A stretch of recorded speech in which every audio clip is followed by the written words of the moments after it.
Video में ज़्यादा समझ में आता होगा। Hi, good morning to all of you जो वीडियो देख रहे हैं। तो प्रोबेबिलिटी में हम लोग लगभग सारी थ्योरी कर चुके हैं। अब कुछ कुछ क्वेश्चंस के थ्रू, जो थ्योरी नहीं कहेंगे लेकिन क्वेश्चन के डिफरेंट तरीके, कुछ क्वेश्चंस करेंगे कुछ, और फिर हम लोग डाउट डिस्कस करेंगे। तो आज की क्लास में पहला क्वेश्चन, तो पहला क्वेश्चन है, इस तरह क्वेश्चन कर चुके हैं, मतलब नया थ्योरी नहीं लगेगी, लेकिन 3 players A, B and C toss a coin cyclically in that order, that is A B C A B C। जैसे इन जनरल हम लोग घर पे गेम खेलते हैं आपस में, लूडो वगैरह, उसी टाइप का गेम है कि आप सबसे पहले A ने स्टार्ट किया, फिर B, फिर C, फिर A की बारी, फिर B की बारी, फिर C की बारी, इस तरह से गेम चलता जाएगा टिल आई हेड सोज। तो इस पर्टिकुलर गेम की ये मतलब शर्त है कि भाई जैसे ए ने कॉइन को टॉस किया, अगर ए का हेड आ गया तो गेम वहीं पर ख़त्म, ए ने जीत लिया। अगर ए को हेड नहीं आया तो बी की बारी आएगी, बी कॉइन को टॉस करेगा, और बी का अगर हेड आ गया तो वहीं पे गेम ख़त्म और बी जीत गया। टेल आया तो सी की बारी आ गई, एंड सो ऑन। तो हो सकता है कि पहले राउंड में गेम खत्म हो जाए, हो सकता है दूसरे राउंड में गेम खत्म हो सकता है, तीसरे हो सकता है सबका टेल ही टेल आता रहे। तो खैर, और let P be the probability that coin shows a head. Head आने की प्रोबेबिलिटी हाफ नहीं कह रहा है, पी कह रहा है, small P. Let alpha beta gamma be the respectively the probabilities that A B C gets the first head. Alpha कह रहा है कि ए का पहले हेड आएगा तो उसके आने की प्रोबेबिलिटी अल्फा कह रहा है, और बी के पहले हेड आने की प्रोबेबिलिटी को बीटा कह रहा है, और सी का पहला हेड आने की प्रोबेबिलिटी गामा कह रहा है। तो आपको एक तो ये प्रूव करना है कि beta is equal to 1 minus P into alpha, और आपको अल्फा बीटा गामा की वैल्यू निकालनी है इन टर्म्स ऑफ पी। तो write the question, stop the video, take maximum 2.5 minute, think your own. इस तरह क्वेश्चन अभी हमने नहीं कराया है कि, लेकिन कोई नई थ्योरी नहीं लगेगी, और आपको देखना होगा कि ए बी से इंडिपेंडेंट होगा, बी सी से इंडिपेंडेंट होगा, और कितने केसेस हो सकते हैं वो आपको देखना है। नहीं होंगे क्या होगा, तो समझ में आता है तो वेरी गुड, नहीं आता है तो भी। आइए देखते हैं हम लोग, आप लोग से बन गया है तो भी वेरी गुड, नहीं बना है तो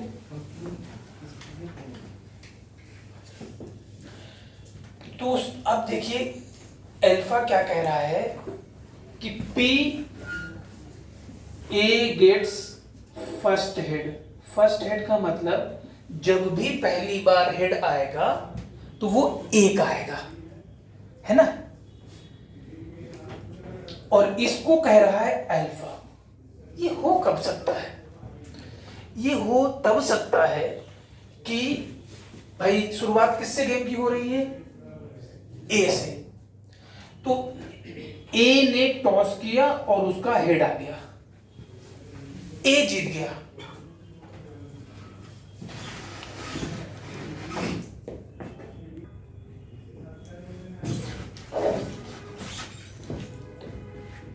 ए टॉस करे और ए को हेड आ जाए, गेम खत्म। लेकिन ऐसा नहीं भी हो सकता है, ये जरूरी नहीं है। ऐसा भी हो सकता है कि ए को टेल आ जाए, जैसे आप इन जनरल गेम खेलते हो लूडो का। लूडो में तो पहला गेम होता है कि आपने डाई थ्रो की तो 1 या 6 आएगा तो ही आपकी गोट बाहर आएगी। फिर अगर आपका नहीं आया तो फिर दूसरा खेलता है, तो तीसरा। लेकिन यहाँ कह रहा है कि ए को ही, तो ए को टेल नहीं आया तो ए तो यही मनाएगा कि बी का भी ना आए, ना जीते। तो ऐसा भी हो सकता है कि बी को भी टेल आ जाए, और ऐसा हो सकता है कि सी को भी, मतलब पहले राउंड में किसी का भी हेड नहीं आया, इधर किसी का भी हेड नहीं आया, दूसरे राउंड में ए को फिर हेड आ गया। ऐसा भी हो सकता है कि पहले राउंड में ए को टेल, बी को टेल, सी को टेल, पहले राउंड में सबको टेल, दूसरे राउंड में भी सबको टेल। अच्छा, क्योंकि सब इंडिपेंडेंट है तो इसलिए मल्टीप्लाई होते चला जा रहा है। पहले को भी टेल, दूसरे, ये पहला राउंड स्क्वायर, दूसरे राउंड में भी सबको टेल, और तीसरे राउंड के पहले ही में हेड, और ये ऐसे कहां तक चला जाएगा? Infinitely many times. और इस तरह का क्वेश्चन आपको बोर्ड में भी मिल सकता है, जेईई मेन में भी मिल सकता है, एडवांस में भी। ये एडवांस में आया हुआ क्वेश्चन है। इसी का थोड़ा सा स्लाइस वर्जन जो है आपका एनसीईआरटी की मिसलेनियस में होगा, और इस तरह क्वेश्चन आपको मिल सकता है। तो समझने वाली इंपॉर्टेंट बात है कि जब भी इस तरह क्वेश्चन आपको मिल सकता है जहां पर वो इन्फिनिटी तक जा सकता है, कोई भी केस हो, तो अब हेड आने की प्रोबेबिलिटी क्या गिवन है?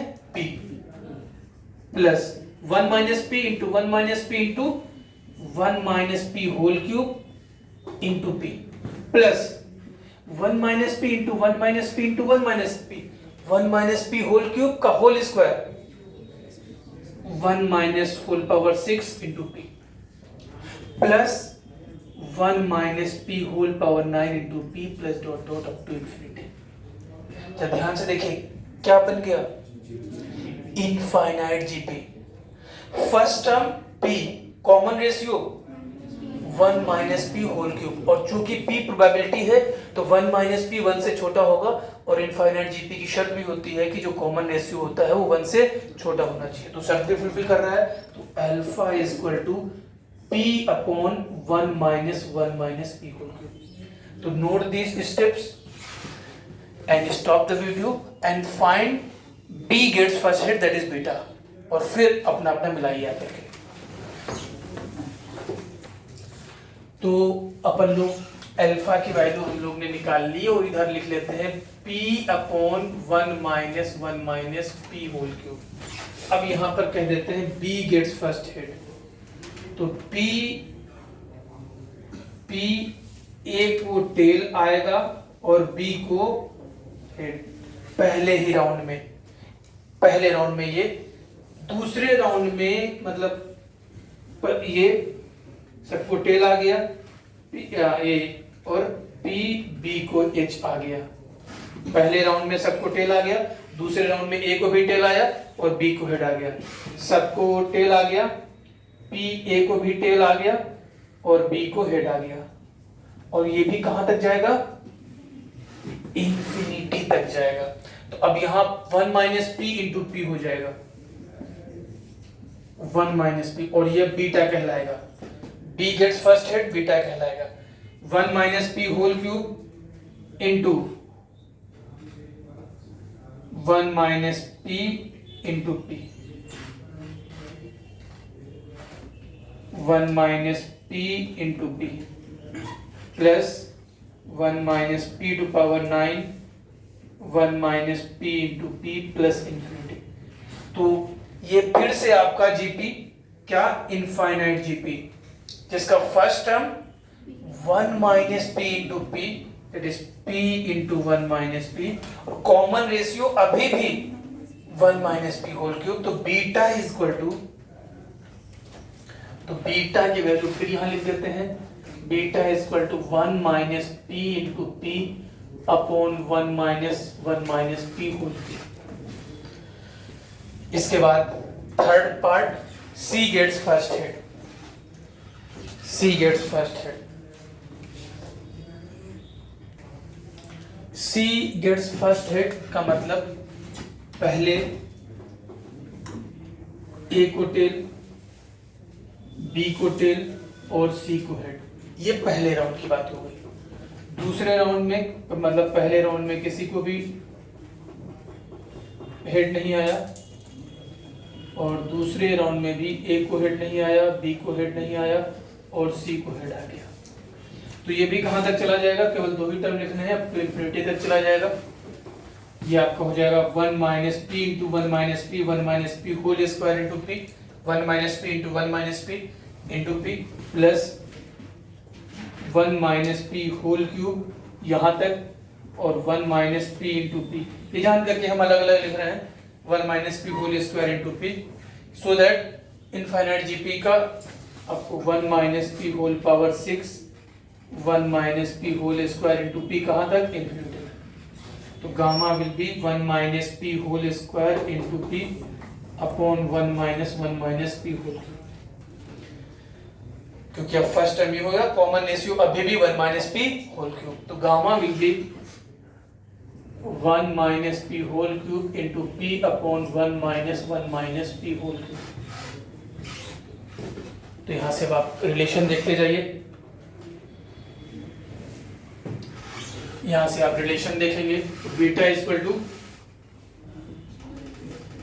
1 minus P into alpha and gamma is equal to 1 minus P into beta. एक बात यहाँ बड़ी इंपॉर्टेंट, क्योंकि जनरली पी है, प्रोबेबिलिटी है, श्योर या सक्सेस ना ही श्योर है ना ही आपका इम्पॉसिबल है, तो 0 और 1 तो होगा नहीं, मतलब p की वैल्यू 1 से छोटी होगी, तो 1 माइनस पी भी 1 से छोटा होगा। मतलब कहने की बात क्या है, जैसे बचपन में हम लोग कोई गेम खेलते थे तो जो सबसे पहले स्टार्ट करता था उसके जीतने की प्रोबेबिलिटी सबसे ज़्यादा होती थी। बचपन में हम यूं ही लड़ा करते थे कि नहीं सबसे पहले हम खेलेंगे, तो उसके पीछे अपने आप की ही मनोवैज्ञानिक रीति थी कि जो सबसे पहले स्टार्ट करेगा उसकी सब जीतने की प्रोबेबिलिटी सबसे ज़्यादा होगी, और जैसे जैसे पीछे जाता जाएगा उसकी प्रोबेबिलिटी कम नहीं बहुत ज़्यादा कम हो रही, 1 माइनस पी होल क्यूब से मल्टीप्लाई हो रहा है, और किसी नंबर को 1 के छोटे नंबर से मल्टीप्लाई करने पर और तेजी से छोटा होता है, तो शुरुआत जो करेगा उसके जीतने के चांसेस सबसे ज़्यादा। तो ये क्वेश्चन इस तरह के कि आपको इनफाइनाइट जीपी तक लेके जा रहा है, यहाँ आपके इंडिपेंडेंट थे मल्टीप्लिकेशन और इन्फिनिटी तक, तो इस तरह के क्वेश्चन आपको बोर्ड का भी एग्जाम में मिल सकता है 4 या 6 नंबर में, जे मेन एडवांस कहीं पर भी। हाँ, यहाँ पर जो है तो सब अल्फा बीटा गामा की वैल्यू या पी की न्यूमेरिकल वैल्यू दे देगा तो और सिंपल हो जाएगा। क्वेश्चन सब कुछ यही रहेगा, बस फर्क ये होगा डाटा बदल देगा।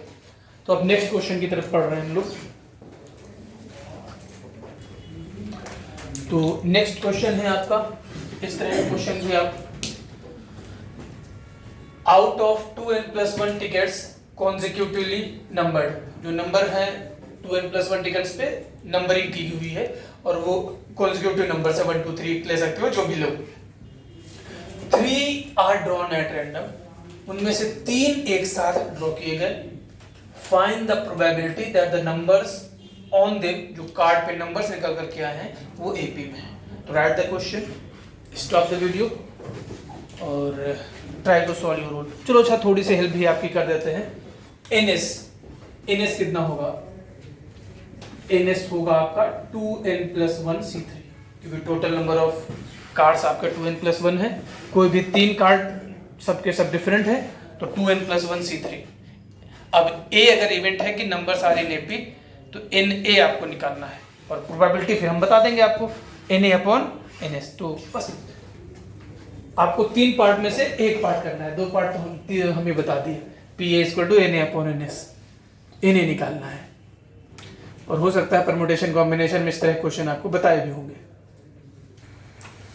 तो आइए देखते हैं हम लोग, हमारे पास अगर नंबर है 1 2 3 4 up to dot dot dot dot n-1 n+1 into dot dot dot dot 2n+1, तो 3 नंबर जो हमें सिलेक्ट करने हैं वो कैसे होने चाहिए? एपी में। तो अब अगर हम आपसे कहें, तो अगर हम कॉन्जिक्यूटिव नंबर सिलेक्ट कर लें 1 2 3, तो कॉमन डिफरेंस कितना होगा? 1। फिर अगर हम एक एक छोड़ करके 1 3 5, कॉमन डिफरेंस कितना होगा? 2। तो हम लोग एपी बना सकते हैं 3 नंबर की जिनका कॉमन डिफरेंस 1 हो, हम लोग एपी बना सकते हैं जिनका कॉमन डिफरेंस 2 हो, और ऐसे कहाँ तक जा सकते हैं? 1n 2n+1, 1 नहीं, 1 के बाद क्या आएगा? 1 और 2n+n-1, तो हाँ n-1 नहीं, इसका कितना आ रहा है? इसका n प्लस कितना रहेगा? 1 से लेकर के 1 पहला, और अगर हम लोग बात करें तो n+1 और 2n+1 की बात करें तो ये हो जाएगा। तो कॉमन डिफरेंस इसमें कितना हो जाएगा? तो कुल मिलाकर के अगर हम देखें तो हमारे पास कितने ऑप्शन हैं कॉमन डिफरेंस के, या तो 1 कॉमन डिफरेंस लेकर के हम लोग नंबर ऑफ टर्म सेलेक्ट करें, या 2 कॉमन डिफरेंस लेके बात करें। तो अब इसी को हमें अपने क्वेश्चन में कन्वर्ट करना है कि अगर कॉमन डिफरेंस हम लोग ने 1 ले लिया, ये तो पहले हम समझे, अगर हमने कॉमन डिफरेंस 1 ले लिया तो कितने ट्रिपलेट बनेंगे। पहला ट्रिपलेट कॉमन डिफरेंस 1 के लिए बोलो 1 2 3, 2 3 4, 3 4 5 dot dot dot dot dot dot कहां तक जाएंगे 2n-1 2n 2n+1। और यहां पर हम लोग टेबल बना लेते हैं नंबर ऑफ वेज के। तो कितने ट्रिपलेट होंगे यहां से 1 से लेकर के 1 2 3 2 3 4 3 4 5 टोटल कितने ट्रिपलेट हो जाएंगे 2n-1। कितने ट्रिपलेट हो जाएंगे 2n-1। अगर d = 2 की बात की हमने, d = 2 की बात की तो कितने ट्रिपलेट बनेंगे। स्टार्ट पहले 1 से ही करेंगे 1 3 5, फिर दूसरा किससे करेंगे 2 से 2 4 6, फिर 3 5 7, आखिरी कौन सा होगा बोलो। आखिरी ऑब्वियस है ये 2n+1 होगा और इससे 2 सब्ट्रैक्ट होगा 2n-1, उससे 2 सब्ट्रैक्ट होगा 2n-3। तो नंबर ऑफ वेज कितने हो जाएंगे। तो अगर कॉमन डिफरेंस 2 हुआ तो कितने ट्रिपलेट बनेंगे 2n-3 ट्रिपलेट्स बनेंगे। अगर d = 3 हुआ तो फिर कहां से स्टार्ट करेंगे 1 से 1 4 7 2 5 8 3 6 9। अब यहां कैसे लिखेंगे तो पहले एक से लिखेंगे 2n+1, कितना सब्ट्रैक्ट करेंगे 3, 2n-2, फिर कितना 2n-5। अब देखिए 3 को ही लिखने में पता चल गया कि ये क्या बना रहे हैं AP, जिसका कॉमन डिफरेंस 2 है। और ऐसे करते करते करते करते जब d = n लेंगे तो कितने ट्रिपलेट बनेंगे। केवल एक अभी तो देख करके वही तो देख रहे थे 1n+1 2n+1, तो नंबर ऑफ वेज 1। और चूंकि कॉमन डिफरेंस बन रहा था तो अगर यहाँ पर d = n-1 लिखते तो डायरेक्ट हम लोग लिख सकते हैं कितना 3, डायरेक्ट लिख सकते थे 3। तो इसे नोट करो फटाफट, फिर टोटल नंबर ऑफ वेज लिखे क्योंकि जगह नहीं बोर्ड पे है। तो वैसे चलो अच्छा लिखो फटाफट, थोड़ी सी बना ही लेते हैं।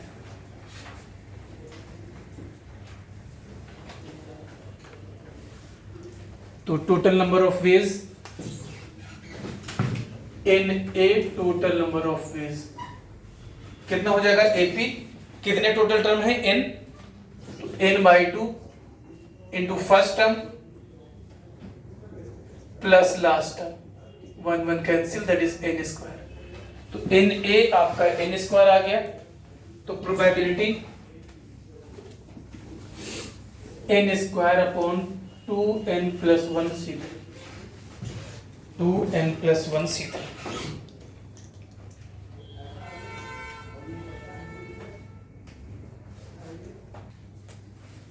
तो परम्यूटेशन कॉम्बिनेशन में हम लोग ने नंबर ऑफ सॉल्यूशन पढ़े थे। तो जो भी हम लोग ने नंबर्स लिखे हैं 1 2 3 4 5 dot dot dot dot n-1 n+1 dot dot dot dot 2n 2n+1। अगर हम ये कहें कि 3 नंबर्स ABC हैं, क्योंकि हम लोग को 3 ही नंबर चूज करने हैं, वो कोई भी हो सकते हैं यहां से यहां तक। अगर AP में है तो AP में क्या हो जाएगा B = A + C/2।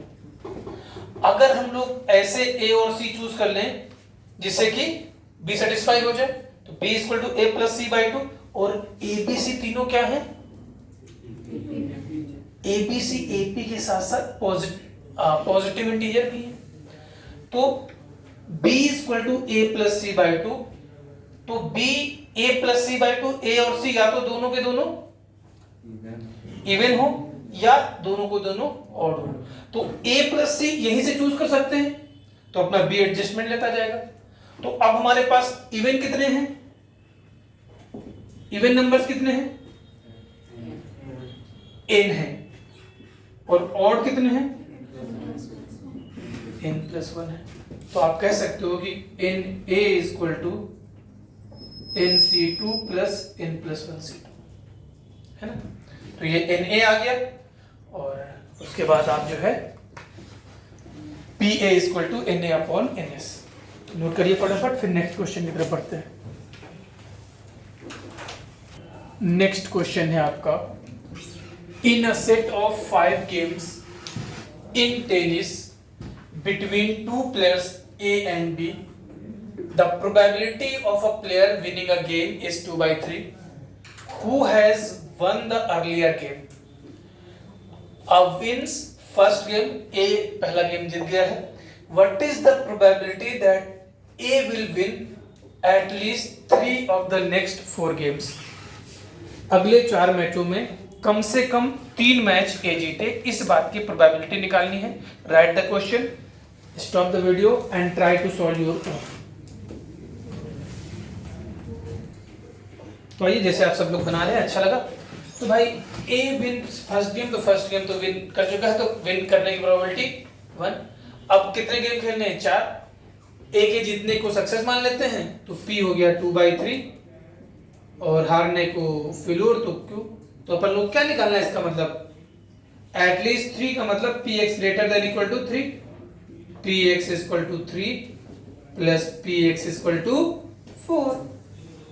तो 4c3 NCR 2/3 पावर 3 इंटू 1/3 प्लस 4c4 2/3 पावर, खत्म है ना। कितने लोग का आंसर आ गया, वेरी गुड। हाँ, कैलकुलेट कर लीजिए, सिंप्लीफाई कर लीजिए।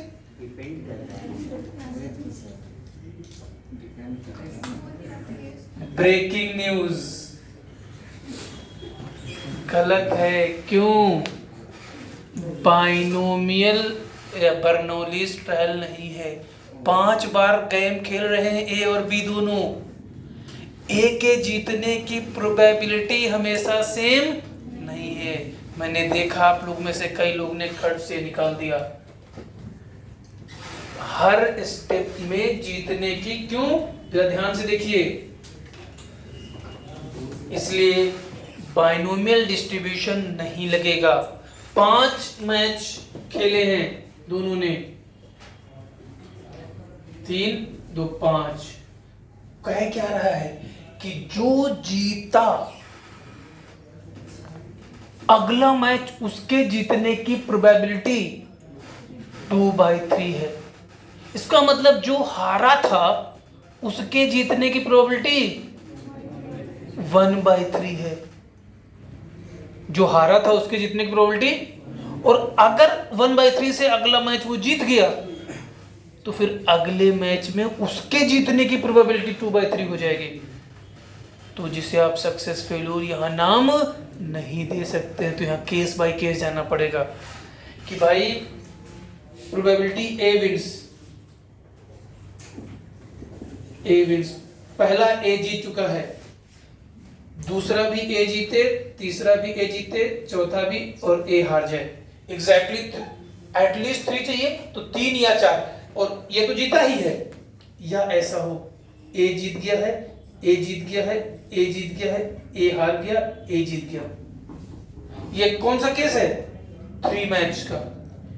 ए विंस, ए हार गया, ए विंस, ए विंस, ए विंस, ए हार गया, ए विंस, ए विंस, ए विंस।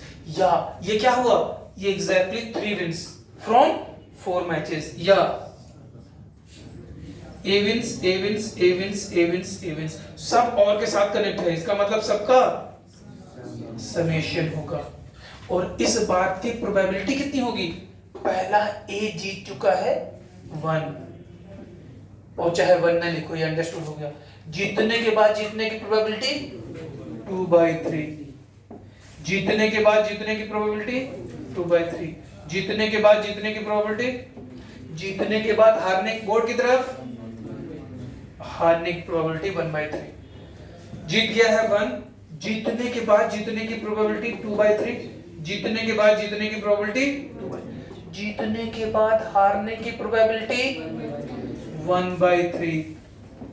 इधर ही हारने के बाद जीतने की प्रोबेबिलिटी 1/3, हारने के बाद जीतने की प्रोबेबिलिटी 1/3 प्लस जीत गए, जीतने के बाद जीतने की प्रोबेबिलिटी 2/3, जीतने के बाद हारने की प्रोबेबिलिटी 1/3, हारने के बाद जीतने की प्रोबेबिलिटी 1/3 इंटू 2/3 प्लस जीत गए, जीतने के बाद हारने की प्रोबेबिलिटी, हारने के बाद जीतने की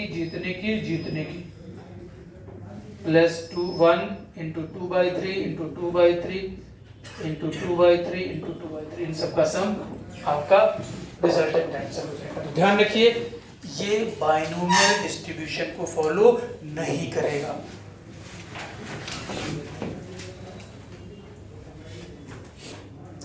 नेक्स्ट क्वेश्चन है आपका, there are 4 6-faced dice such that each of 2 dice bears the numbers 0, 1, 2, 3, 4, 5। दो डाई ऐसी हैं जिन पे नंबरिंग 0 से 5 तक जाती है, and the other 2 dice are ordinary, मतलब उनका नंबर 1 से 6 तक जाता है।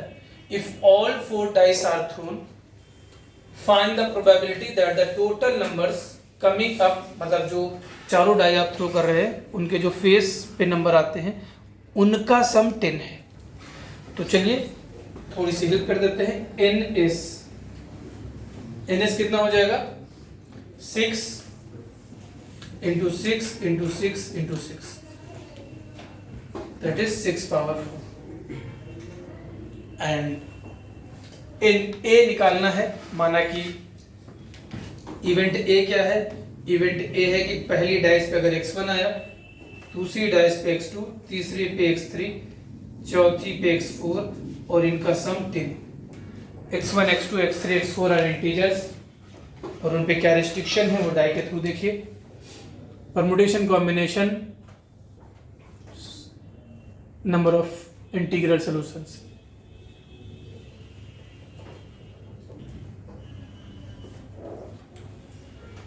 तो इसमें सबसे पहले क्या लिखते थे, सबसे पहले जो वेरिएबल होते थे x1 का minimum value 0, maximum value 5, x2 का minimum value 0, maximum value 5, x3 का minimum value 1, maximum value 6, x4 का मिनिमम वैल्यू 1, मैक्सिमम वैल्यू 6। फिर इसके बाद क्या करते थे, फिर इसके बाद नंबर ऑफ वेज किसके बराबर होता था, नंबर ऑफ वेज होता था coefficient of t to power 10। In x1 के लिए जो है हम लोग ब्रैकेट बनाते थे, कहां से शुरू होता था पावर, t टू पावर 0 से t टू पावर 5 तक। तो t to power 0 1 plus t square plus t to power 5। x2 की भी कहां से शुरू होगी, t to power 0 plus t to power 1, तो ये स्क्वायर इनटू ये कहां शुरू होगा, t टू पावर 1 से t plus t square plus dot dot dot dot t to power 6 x4 के लिए भी। ये आपको बताया गया था कि आपको याद रखना, पूरा समझाया गया था। क्यों ऐसा होता है, जब हम लोग ने सीखा था नॉन नेगेटिव या पॉजिटिव इंटीग्रल सॉल्यूशन निकालना या डिस्ट्रीब्यूशन ऑफ आइडेंटिकल थिंग्स, तब ये बताया गया था। तो इसको अगर आप देखो तो लिख सकते हो coefficient of t to power 10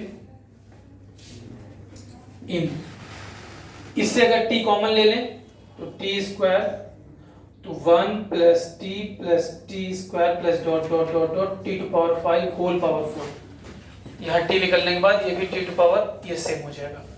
तो अब t टू पावर, इससे t टू पावर 2 का कोएफिशिएंट हमको टोटल चाहिए t to power 10, t to power 2 बाहर मिल गया, मतलब ब्रैकेट से कितना चाहिए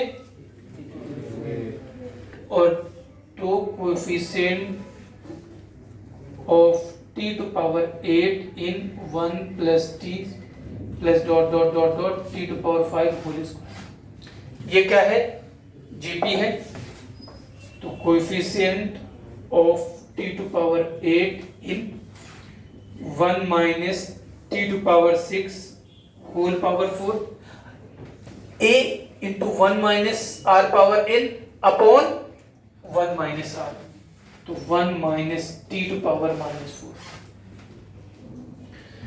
now t to power 8 t to power 6 कम है तो ये एक्सपेंशन लेगा, अदरवाइज ये ड्रॉप हो जाता था। Coefficient of t to power 8 in 1 minus 4c1 4 t to power 6 plus 4c2 t to power 12 plus minus के बाद plus t to power 12 into 1 minus t to power minus 4। अब coefficient of t to power 8 this into this, इसमें t to power 0 मिला तो coefficient of t to power 8 in 1 minus t to power minus 4 minus 4 into t to power 6 यहां से मिल गया तो इससे कितना निकालना पड़ेगा? Coefficient of t square in 1 minus t to power minus 4। इसके बाद t to power 12, क्योंकि इससे केवल पॉजिटिव इंटीग्रल पावर आती है तो इसके बाद अब हम लोग को इसके आगे कोई भी टर्म में t to power 8 नहीं मिलेगा। और 1 minus x power n 1 minus x power minus n के एक्सपेंशन में x की पावर r का कोएफिशिएंट होता है n plus r minus 1 cr, तो 4 plus 8 minus 1 c8 minus 4 into 4 plus 2 minus 1 c2। Simplify करिए एंड प्रोसीड करिए।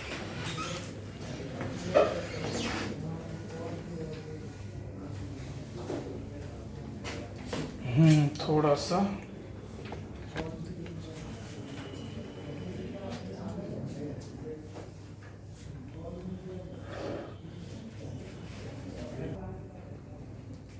तो सिंप्लीफाई करिए, देखिए कितना आ रहा है, फटाफट जल्दी से बताइए हमको सिंप्लीफाई करके। तो ये आपका परम्यूटेशन कॉम्बिनेशन में हम लोग ने इसको किया था, तो ये आपका 11c8 minus 4 5c2। सिंप्लीफाई करिए तो नंबर ऑफ वेज को Na कह दें, इवेंट हम लोग a लेकर के चले थे तो यहीं पर हम लिख लेते हैं अपन लोग, Na आ जाएगा आपका 125। कैलकुलेट करके देखिए, Na आपका आ जाएगा 125, तो प्रोबेबिलिटी Pa आपकी हो जाएगी 125 अपॉन 1296। 6 power 4 is 1296।